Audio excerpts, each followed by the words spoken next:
Good morning. Depreciation के chapter में एक और क्वेश्चन हम थर्ड क्वेश्चन स्टार्ट करते हैं। Mister Gupta brothers owns the following assets on 1 अप्रैल 2009। कौन कौन सी एसेट्स है इसके पास पहले देख लेते हैं हम। एक तो कह रहा है कि बिल्डिंग है एक जिसकी प्लिंथ एरिया 140 स्क्वायर मीटर है और रेजिडेंशियल पर्पज से काम आती है। उसकी WDV दे रखी है। तो पहली बात तो रेजिडेंशियल पर्पज की बिल्डिंग पे डेप्रिसिएशन की रेट 5% होती है, पता है आपको। चाहे एरिया कितना ही हो कोई फर्क नहीं पड़ता। एक और 90 स्क्वायर मीटर की बिल्डिंग है, वो भी रेजिडेंशियल पर्पज से काम आती है, तो वो भी 5% के ब्लॉक में आएगी।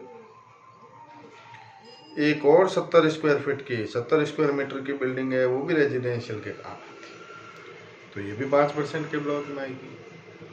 तो 5% के ब्लॉक की 3 बिल्डिंग है इसके पास, तीनों एक ही ब्लॉक में जाएगी, बता ही रखा है मैंने आपको।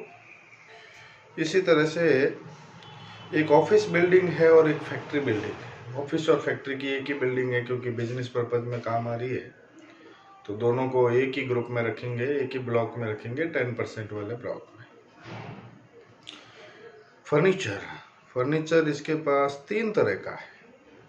एक रेजिडेंशियल बिल्डिंग में जो फर्नीचर लगा हुआ है, एक ऑफिस का फर्नीचर है, एक फैक्ट्री का फर्नीचर है। लेकिन फर्नीचर की तो रेट केवल 10% ही होती है, पता है आपको। तो तीनों तरह के फर्नीचर एक ही ब्लॉक में जाने वाले हैं। प्लांट एंड मशीन है और मोटर कार है जो सितंबर 99 में खरीदी थी इसने, 15% डेप्रिसिएशन की रेट होती है, पता है आपको। उसके बाद नीचे इंफॉर्मेशन, टोटल 4 तरह के ब्लॉक हो गए इसके। देखो, एक 5% बिल्डिंग का ब्लॉक, एक 10% बिल्डिंग का ब्लॉक, एक फर्नीचर का ब्लॉक और एक प्लांट एंड मशीनरी 15% का ब्लॉक। अब ये कह रहा है कि उन्होंने अपनी पुरानी कार जो थी वो बेच दी 1 लाख रुपए में और एक नई इम्पोर्टेंट कार खरीद ली है सेम डे 1,20,000 रुपये में। ठीक है, 10 अक्टूबर को। तो एक तो 10 अक्टूबर को खरीदी है, तो ध्यान रखना है 6 महीने से कम का टाइम होगा। तो 6 महीने से कम होगा तो यदि एडिशनल डेप्रिसिएशन लगाना होगा तो आपको आधा ही लगाना है, बताया ना आपको। उसके बाद और एडिशनल तो खैर बाद की बात है, एडिशनल के अलावा भी बात करें तो कार पे जो डेप्रिसिएशन लगेगा इस साल का, वो भी नॉर्मल डेप्रिसिएशन भी आधा ही लगेगा क्योंकि पूरे साल यूज नहीं हो रही। अच्छा, फिर क्या कह रहा है, 1/12/2019 को एक नया प्लांट लगाया है 50,000 का पॉल्यूशन कंट्रोल के लिए। ठीक है, उसके बाद में calculate the amount of depreciation allowable to Messrs Gupta Brothers for the assessment year 2020-21 if the SSC is engaged in the business of growing and manufacturing tea in India, मतलब चाय बनाने का काम करता है SSC, and profit of such business 15 lakh रुपए profit हो रहा है उस बिजनेस के। चाय, कॉफ़ी, रबड़ विकास योजना बताई थी मैंने आपको, उसके अकॉर्डिंग इसको छूट भी देनी पड़ेगी अपने को। और कह ही रहा है कि धारा 33A(b) के अंतर्गत छूट की राशि भी कैलकुलेट करो, और उसने चाय, कॉफ़ी और रबड़ विकास खाते में 4 लाख रुपए जमा कराए, ये कह रहा है। ठीक है, पहले हम डेप्रिसिएशन की कैलकुलेशन कर लेते हैं। कंप्यूटेशन ऑफ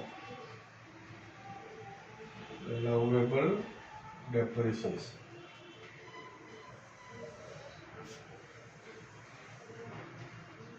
सबसे पहले फर्स्ट ब्लॉक किस चीज का है इसका, रेजिडेंशियल बिल्डिंग। रेजिडेंशियल बिल्डिंग पे डेप्रिसिएशन की रेट 5% है, पता है आपको। तो इसके पास 3 तरह की रेजिडेंशियल बिल्डिंग है, तीनों को जोड़ के ब्लॉक में लिख देंगे। WDV of all residential buildings, सारी जितनी भी रेजिडेंशियल बिल्डिंग है उनकी WDV को जोड़ लेते हैं तो 1.5 lakh plus 1 lakh plus 60,000, 1.5 lakh plus 1 lakh plus 60,000। तीन तरह की रेजिडेंशियल बिल्डिंग है तो टोटल 3,10,000 रुपए की WDV है। देखो रेजिडेंशियल बिल्डिंग इसने ना तो कोई खरीदी है और ना कोई बेची है, तो ब्लॉक एज इट इज रहेगा। सीधा इस ब्लॉक पे 5% डेप्रिसिएशन चार्ज हो जाएगा। डेप्रिसिएशन अलाउेबल 3,10,000 का 5%, तो 15,500 के डेप्रिसिएशन की छूट तो इसको फर्स्ट ब्लॉक की मिल गई। अब आते हैं सेकंड ब्लॉक। सेकंड ब्लॉक में कमर्शियल बिल्डिंग है और डेप्रिसिएशन की रेट कमर्शियल बिल्डिंग पे 15% होती है, 10% होती है, पता है आपको। तो कितने तरह की है? 2 तरह की कमर्शियल बिल्डिंग है। WDV of all commercial building 2 तरह की है, दोनों जोड़ लेते हैं। 80,000 और 3 लाख।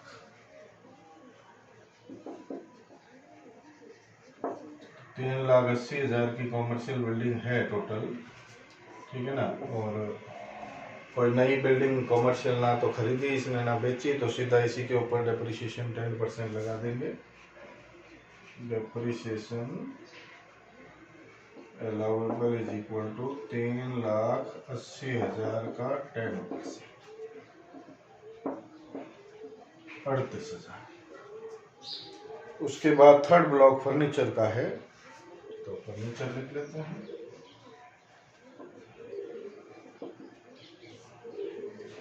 फर्नीचर भी 3 तरह का है, तो तीनों की WDV लिख लेते हैं। WDV of all types of furniture, तीनों की WDV जोड़ लेंगे। 20, 10 और 5, 20,000, 10,000, 5,000, 35,000 का फर्नीचर है। डेप्रिसिएशन अलाउेबल 35,000 का 10%, 3500। फर्नीचर की बात हो गई, थर्ड ब्लॉक कंप्लीट हो गया। अब चौथा ब्लॉक बनाना है अपने को प्लांट एंड मशीन का।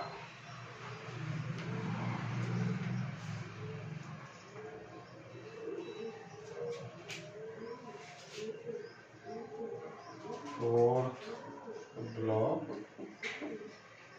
प्लांट एंड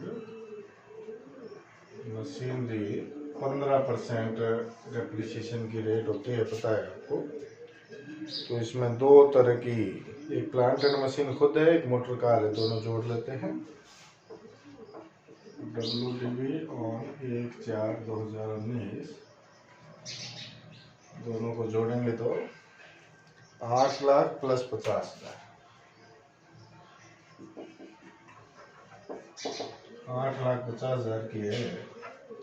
इसमें एक तो नई कार खरीदी है इसने, वो इसमें जोड़ देंगे, ऐड करेंगे न्यू कार परचेज्ड। नई कार खरीदी है 1,20,000 की, ये हो गया 970।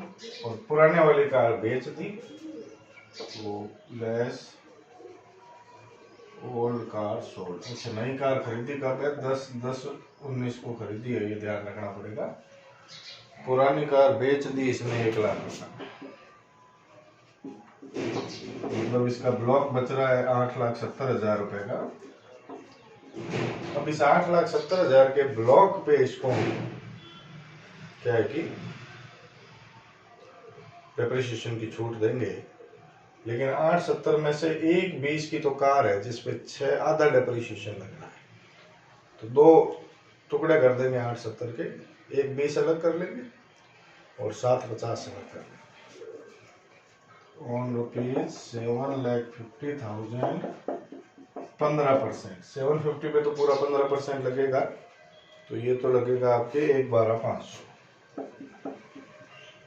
और जो कार है 1,20,000 की, उस पर आधा लगेगा, 7.5% ही लगेगा, क्योंकि 6 महीने से कम समय के लिए यूज हुई है कार। तो इस पे 9,000, 1,21,500 का डिप्रिसिएशन अलाउड हो गया है इस फोर्थ ब्लॉक में। कार पे आपको पता है एडिशनल डेप्रिसिएशन की छूट नहीं मिलती है। एडिशनल डेप्रिसिएशन की छूट केवल प्लांट एंड मशीन पर। उसके बाद इसने एक पॉल्यूशन कंट्रोल करने के लिए एक मशीन और खरीदी है।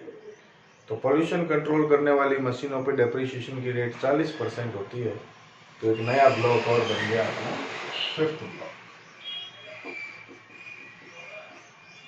प्लांट एंड मशीन का ही है ये भी, लेकिन डेप्रिसिएशन की रेट जो है वो 40% है। न्यू परचेज की है, पुराना तो कोई WIP है नहीं। न्यू परचेज मशीन कितने की है? 50,000 रुपए की। 50,000 पे 40% डेप लगाएंगे, लेकिन इसमें भी 6 महीने से कम हुए हैं। 6 महीने से कम हुए तो आधा डेप्रिसिएशन ही लगेगा। डेप्रिसिएशन अलाउेबल 50,000 इंटू 40% इंटू आधा ही, ये हो गया 10,000। तो इस पे लग गया देखो। और ये जो नई मशीन है, ये तो मशीनों पे तो एडिशनल डेप भी मिलता है, 20% की दर से मिलता है, आपको पता है। लेकिन 6 महीने से कम है तो उसका भी आधा मिलेगा, लेकिन एडिशनल डेप्रिसिएशन मिलेगा जरूर।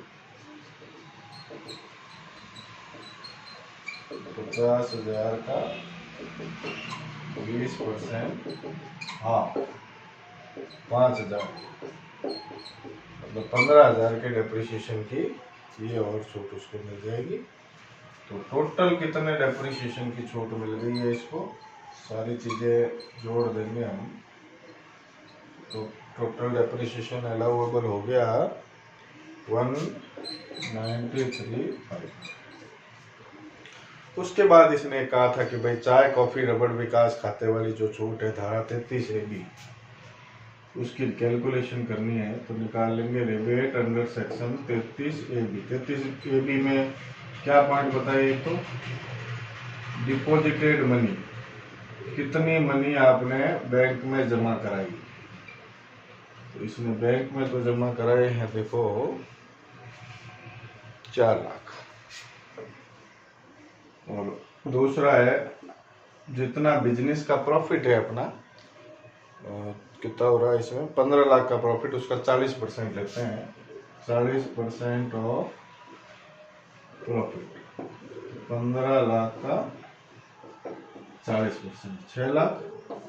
दोनों में से जो भी कम हो उतनी छूट देते हैं।